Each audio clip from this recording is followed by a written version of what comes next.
So, welcome everyone. Can you put the sound down a bit? Can you put the volume down a bit?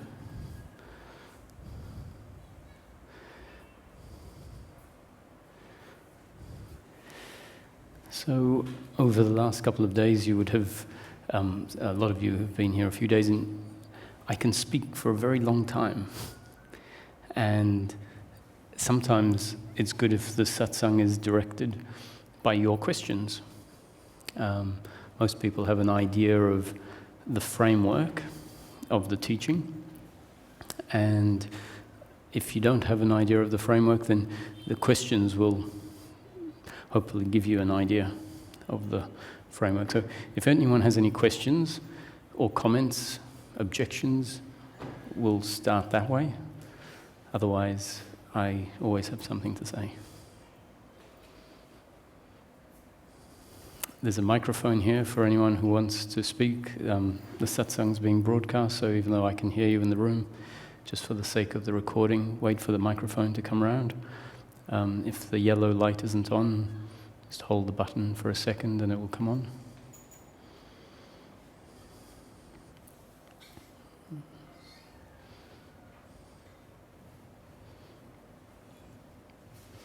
Okay, so interject any time if you do have something you'd like to move on with.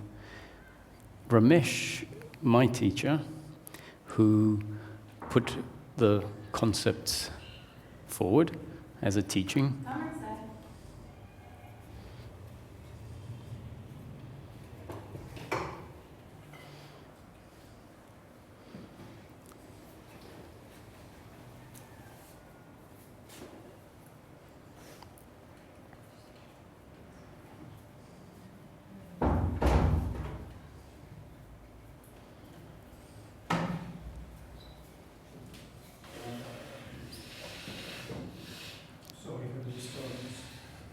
No problem. So Ramesh had a teacher. His guru was Nisargadatta Maharaj, that many of us are aware of. But before that, he grew up in a Hindu family as a Brahmin. And so they had a family guru. So he was a seeker more or less all of his life. And he was also a banker. He ended his career as the general manager of the Bank of India. And so he used to tell a story. He said, I lived my life as a banker, and you have to be practical when you're a banker. You can't be esoteric. A bank doesn't work that way. So his makeup was one of being practical, seeing things as they were. And so when he was seeking, he asked the family guru a question that he thought was a very good question. The question was, what will I have after enlightenment that I don't have now? And because certain teachings look at certain questions as not so appropriate, the guru got angry. At least it was evident that he was about to get angry. And the way Ramesh tells the story is before he got angry, he realized that other people in the room were interested at what the answer to this question might be. What will I get after enlightenment that I don't have before? And so Ramesh said, instead of getting angry, the family guru gave an answer you give when you're not really giving an answer. And the answer was, when you're enlightened, you'll know. And so Ramesh said, so what sort of answer to the question is that? When you're enlightened, you'll know. Now, let's not be too harsh on the guru. The reason that that answer is given is because the mind that is seeking for something in the future, the mind that is convinced that it's not complete, wants an answer to many, many questions. And sometimes the approach is to cut the question off, to say it's not appropriate in order for the mind to quieten down, and then for something that has always been there to be revealed. So we can't dismiss the answer as inappropriate completely. The point here, though, is that there are answers to questions that, when given, can actually create a whole lot of clarity. There are answers to some questions that will bring the question to an end. Of course, I never saw it like that. Now I can stop thinking about it because there's clarity on that subject. And so in this teaching, it's the reason that I speak so much. This teaching is speaking to the part of the mind that has the capacity to understand and see what hasn't been seen before. The mind is very much part of this process of liberation. It's not the thinking mind that is part of this process. The thinking mind is a conceptual distinction, so we're breaking the mind into two parts, the thinking mind and the working mind. Now, the thinking mind is not what is part of the transformation. The thinking mind is what essentially is the problem. The thinking mind is the part of the mind that is creating thoughts which we can call suffering. The working mind, on the other hand, is the functional aspect of mind. When the Buddha put forward all of his concepts, and many teachings put forward concepts, they're talking to the working mind. And once the working mind is equipped sufficiently, it starts recognizing the functioning that we're calling the thinking mind and sees the error in it. And really there aren't two minds. There's one mind, and it functions in two ways. One way we're calling the thinking mind, the other the working mind. The working mind is part of who we are as human beings. It's the part of the mind that can do mathematics and speak, and it's the part of the mind that gets conditioned in many different ways.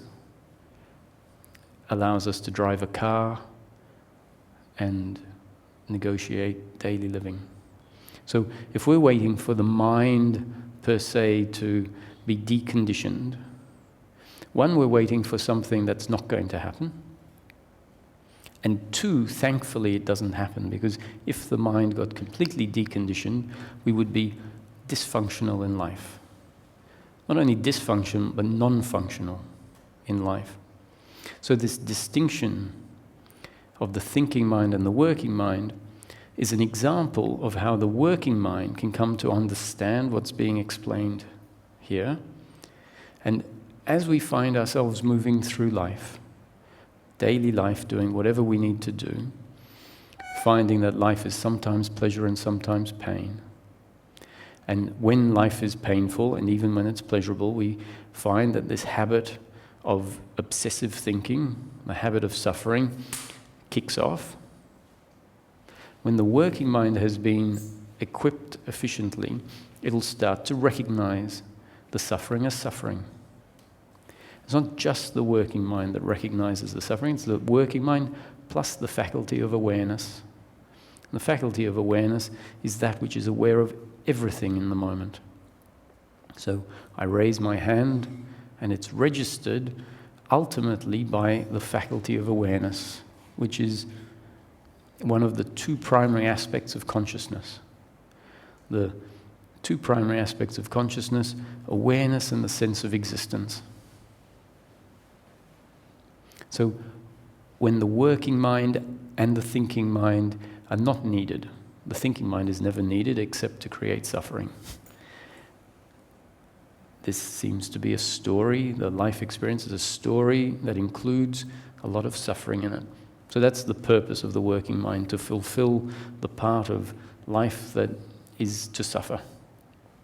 The working mind functions when we need to work out when to call the taxi in order to get me to the airport on time, to decide what the shopping list should be. That's the working mind. When life doesn't require the working mind, and the thinking mind is also quiet, consciousness is still present. And we can describe the two primary facets or aspects of consciousness as the function of awareness, that is, that which is aware of the entire moment, the entire life experience right now, in its entirety.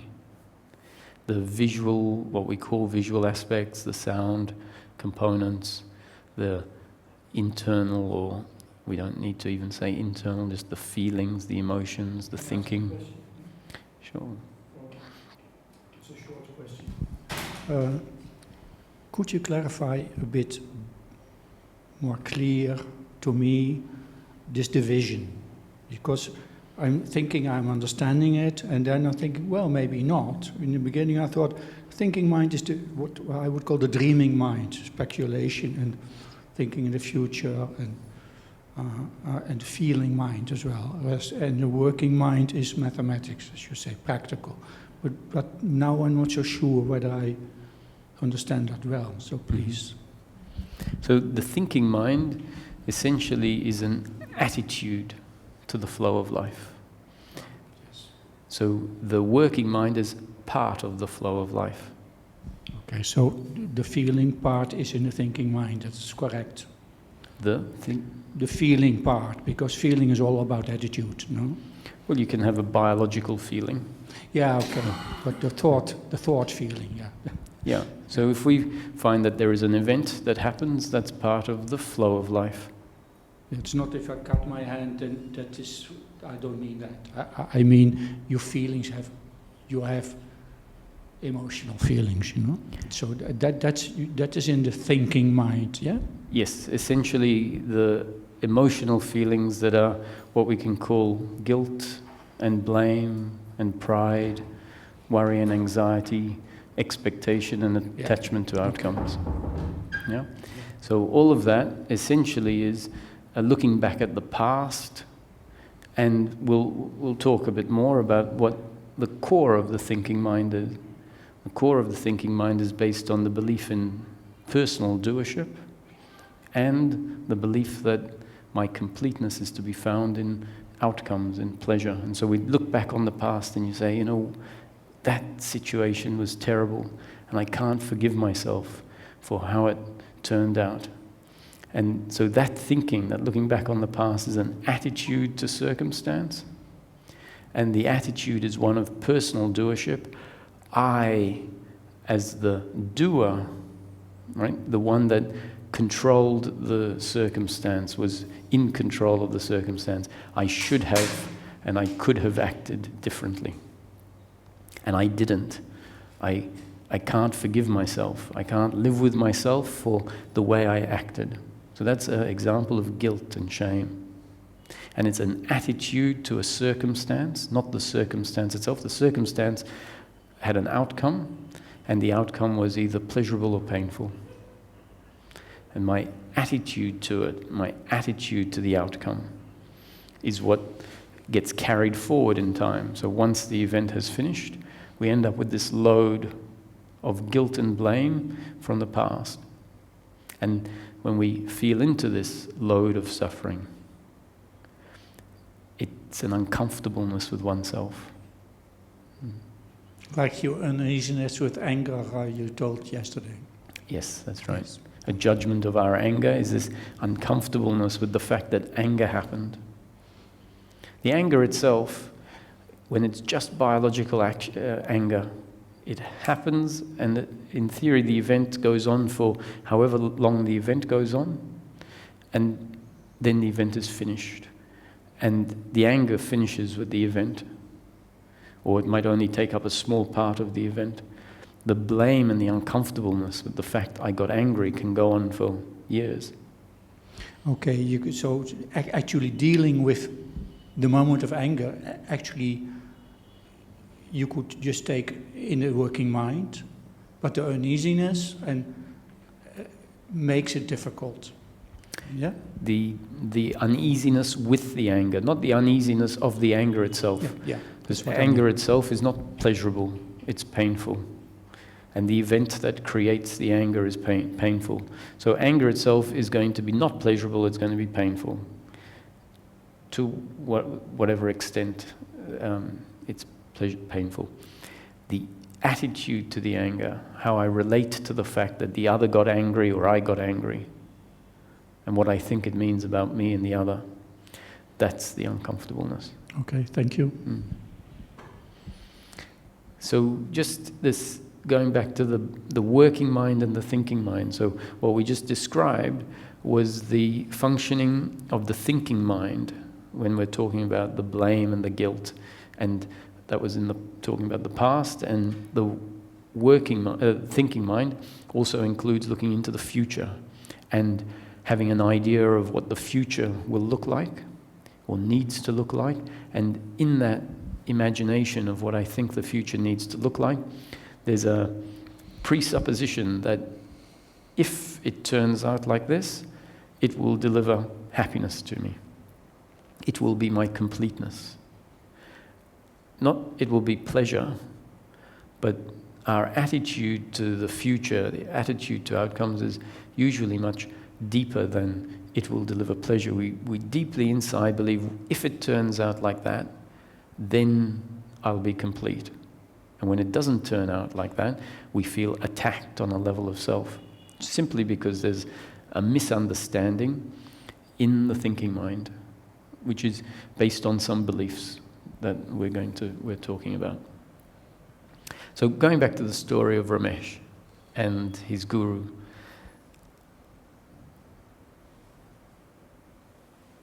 the working mind, if it's equipped sufficiently, will start to see the functioning of the thinking mind. So we've just given an explanation, and it makes sense that your understanding, first on an intellectual level, about the working mind and the thinking mind, has been affected by the explanation today and the previous days that you've been here. So what's being put forward is a set of concepts. So make no mistake, they're concepts, not the truth. The truth, the only truth in the manifestation, is this impersonal sense of I am.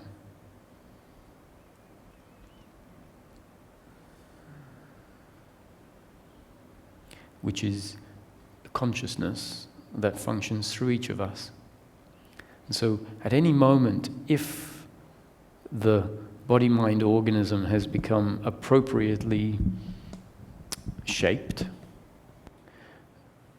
in which what we would call new conditioning, changing the up-to-date conditioning, at any moment, a movement into being, a connection to that essence of the human being can happen.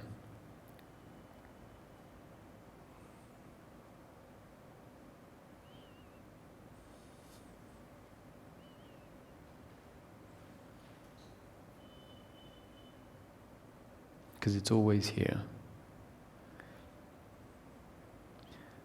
A little hint is that consciousness is what recognizes life. So if we're recognizing life, if life is present, the experience of life is present, meaning a tree is seen, a person is there, noises are heard, it's only recognized, the experience is only recognized because of consciousness being there.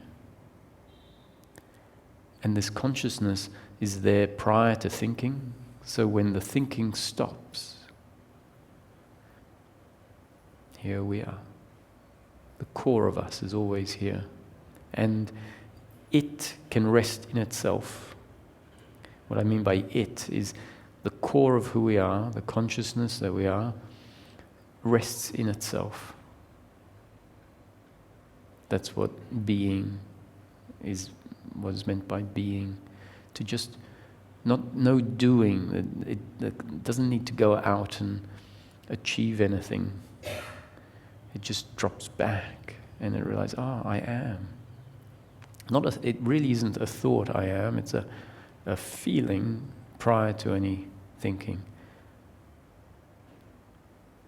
So a little hint is about opening your gaze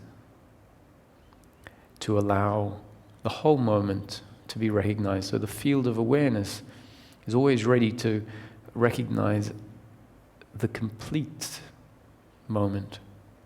And you could say that this is the universe, what is recognized right now. This idea that the universe is very big and it's out there. I won't say it's wrong, I'm not going to say, but practically speaking, the universe fits into this field of awareness. So as soon as we open our gaze, and maybe let the center of consciousness drift out of the head and down into the chest area, which it almost visualize it being dragged down by gravity with an open gaze.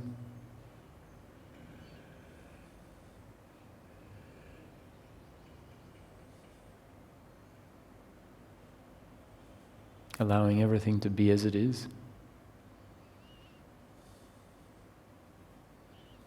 If any thoughts happen, they are recognized as an object arising in the moment.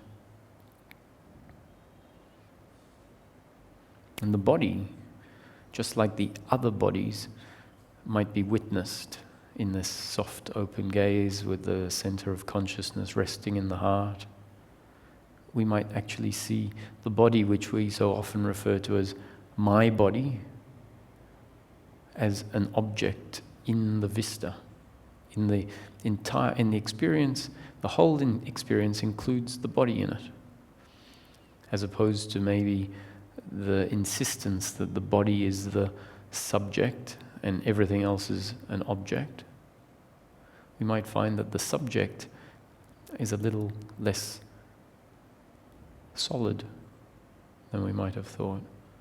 This consciousness, this awareness, is what is aware of the entire vista, and the body, the hand moving, and the words coming out are just part of the continuous changing moment. You could say, thank you. You say the experience includes the body, but it also includes the mind, no? From this perspective of the quiet witnessing of the experience, we may well register feelings and thoughts. And so, yes, the experience includes the thoughts and the feelings. In this exercise, we might even shift our definition of mind from being something belonging to the body, where our usual relationship to mind is sort of, we imagine it to be inside the skull, and thinking happens inside the skull. If we find ourselves drifting into this still being, we might actually say, oh, all of this awareness, this field of awareness is the mind. And the thoughts, if they arise, the words, if they arise, are all happening in mind. The whole experience is happening in mind. And the reason that mind is used in the more esoteric teachings, the non-duality teachings, the reason mind is used is because you could say that the nature of mind is consciousness. So everything arises in mind is synonymous with everything arises in consciousness. And the nature of consciousness is awareness, to be aware. So we could say everything arises in mind, everything arises in consciousness, everything arises in awareness. The whole of life is a spontaneous arising in consciousness. Where do you put the witness? The witness is not a separate entity. The witness is the functioning of consciousness. It's the functioning of awareness. So when we say there is a witness to life, our automatic relationship is that there must be something separate. And witness really refers to witnessing happening. And what is the subject that is doing the witnessing?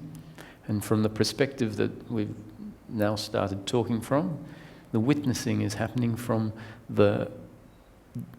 it is the functioning of the awareness in which everything is arising, and everything which is arising might be registered, not because we think about it. If we think about what I'm saying, it all goes out the window in a sense.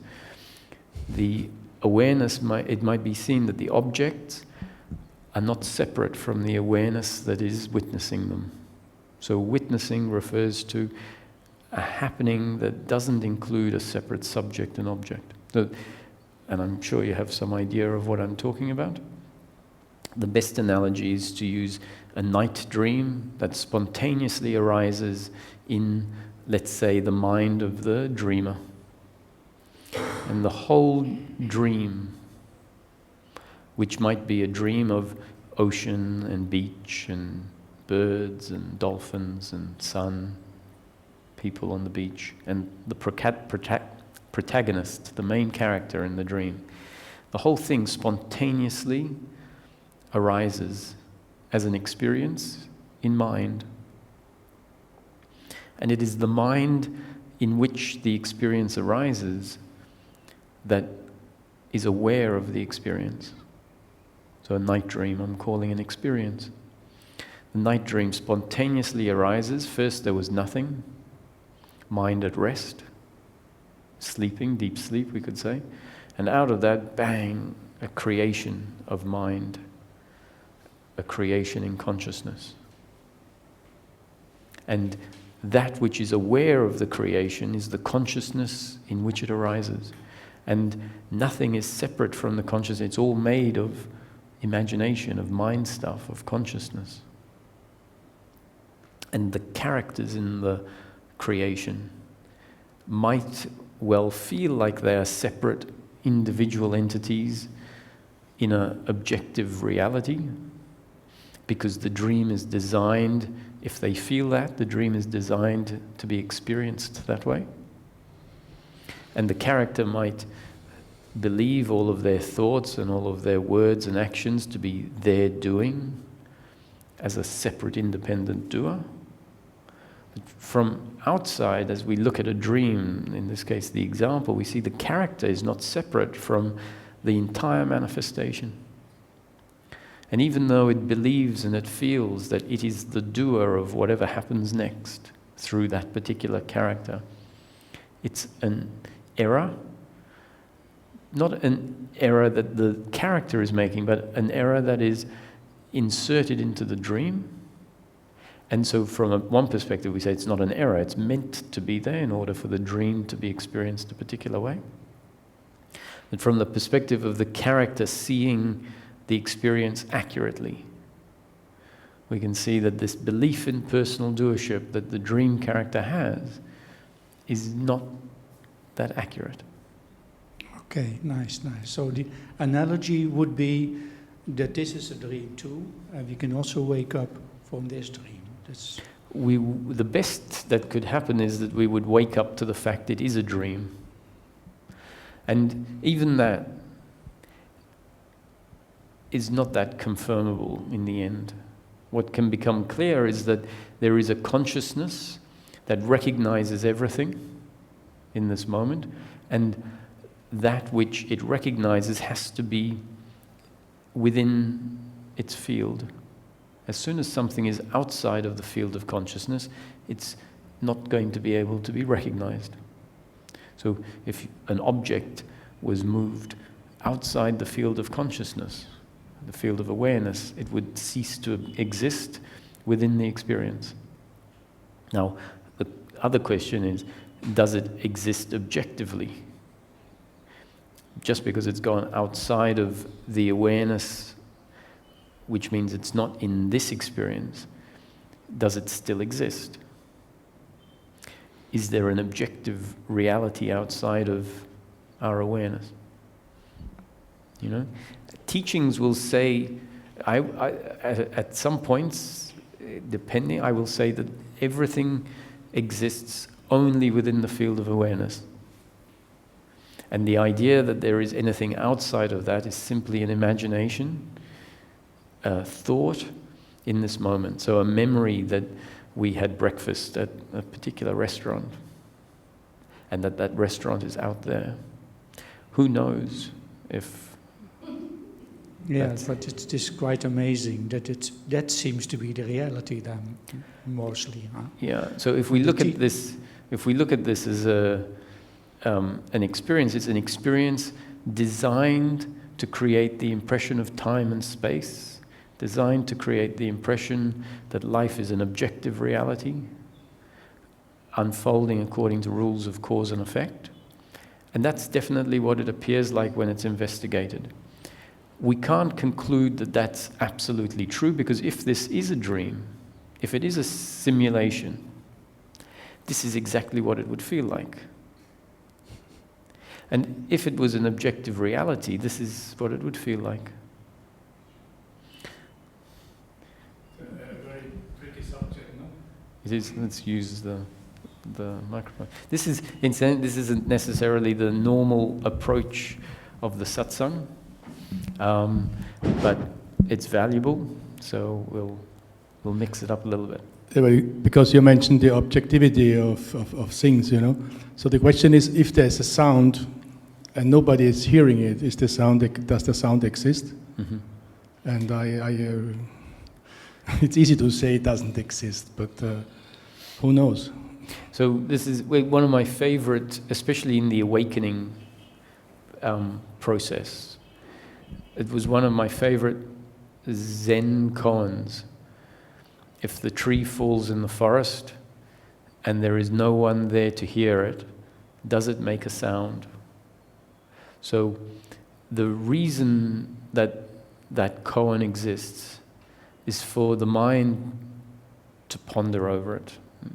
And the standard way of relating to life is based on how life feels. Life feels like I am a separate, objective individual walking around in a world that is clearly full of different, separate objects. And so the standard answer to that question is, of course, there's a sound. If I'm not there to hear it and no one else is there to hear it, the tree still falls and it's heavy and and no one heard it, but the sound was there. That's the standard answer.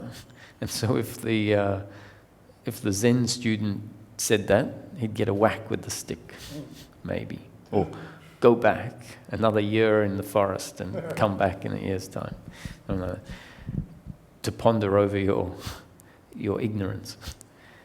And so the purpose of the thing is to bring us to the realization that our experience of life, mine or yours, that's the one that you know intimately, your own, never arises outside of the field of awareness. Your own field of awareness, or what feels like your field of awareness.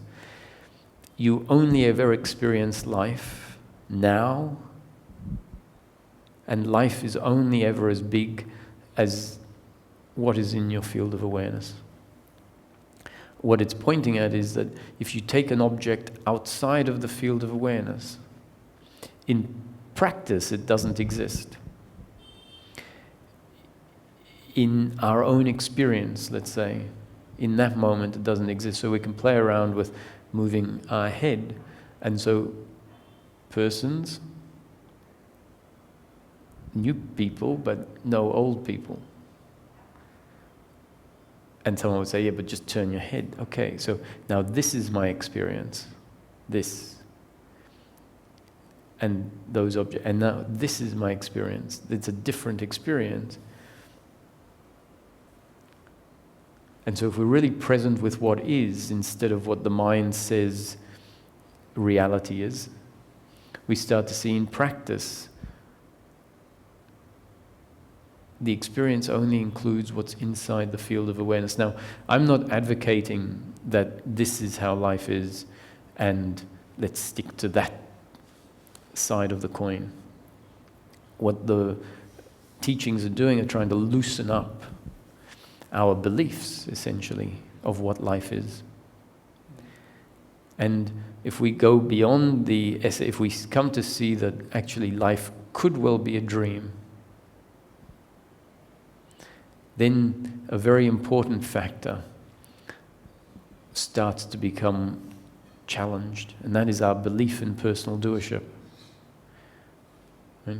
That's the significance of seeing life as a happening, life as a creation, life as a dream. So that the idea of my doing and the other's doing starts to weaken. And the reason that is because all of the suffering in life is based on the belief I'm the doer and the other is the doer. Deeply ingrained belief, which we don't even think is the case. A reaction just happens inside when life unfolds, and that reaction is of guilt or blame or pride. And so when that reaction comes up, it demonstrates that there's a deeply ingrained belief in doership, in personal doership. We blame someone. You hurt me. I hate you for what you did. You should have and could have done it differently.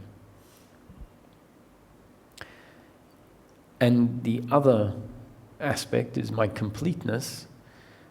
What I am is dependent on how the dream turns out. Now, if it's a dream, the character dies with the dream. So the dream explodes into existence, and when the dream comes to an end, the rivers and the trees and the beach and all the characters cease to exist. They were simply a figment in consciousness, a figment of imagination, a creation, so not as real as they might appear to be. And so if I come to know myself as the core of the character, what is at the core of the character in the dream is the consciousness in which the whole dream is arising. So the consciousness of the dreamer has essentially linked to the character in the dream and is seeing life through the perspective of the character. And what is seeing the awareness and the sense of existence is not originating in the body of the character, but is essentially from outside the dream. So if we come to know ourselves at our core as this consciousness and sense of I am, and also see that the movements of the other and myself on a biological and psychological level are actually not my doing, then our belief in personal doership and our belief that what I am needs to be fulfilled by pleasures in life gets undermined. And something in life needs to undermine these beliefs of doership and attachment to outcome. If life in its unfolding doesn't undo the belief in personal doership and attachment to outcome, one way or another, there's many methodologies by which it can undo the belief. Meaning, when I say undo, it just means the story, the dream, the creation, includes a putting the belief in place, and then somewhere along the line, it includes an undoing of the belief. All part of the story. On page 4556, John realizes, I simply cannot be the doer. John realizes that because it's destined to happen in that moment. Now, why would John realize, I simply cannot be the doer? Because of what comes before. And so some of you that are, a couple of faces, 2 faces, I think, that are new and haven't been here before, might wonder, so how does life bring about this realization? Well, life in the dream, it could just have it pop out of nowhere. I simply can't be the doer. And then after that point, the dream no longer includes certain suffering, which is based on the belief in doership. But this particular story of life is a story of cause and effect. So the story unfolds as if cause and effect is real. So what we haven't started seeing in this experience of life is an oak tree suddenly appearing in front of us. If an oak tree appears in front of us, there is a history. It might be recorded by photographs or something, where the tree started off as a seed and then water landed there and enough fertilizer and what have you, and the tree gets bigger and bigger and bigger in time. So everything that happens appears to be a progression. And so in these satsangs, one of the explanations is we're not the doer, because in each moment the human being is designed one way based on 2 factors, our genes and our up-to-date conditioning. So in the story of life, the human being comes into existence, it appears from a causal explanation, a causal inquiry, by a sperm and an egg coming together, and then impersonal growing. You know, no one has to control the growing. Thankfully, we don't have to make sure that we're putting all our attention on the arms developing the way they develop and the legs, etc. At a certain point in the growth, which is an impersonal growing, the heart starts pumping and the brain starts functioning, etc., etc. So that's our genetic makeup that I wasn't in control of. And then so that's the hardware. And then the software is the conditioning that life delivers moment after moment after moment. Each moment is new conditioning, and the accumulation, the cumulative effect of all of the moments of new conditioning is what we can call our up-to-date conditioning. And the human in each moment is based on these 2 factors and will function exactly according to its makeup in that moment and the circumstance that we find ourselves in. So the reaction in each moment, the way we function in each moment, which we believe is my doing, convinced that's how it feels like.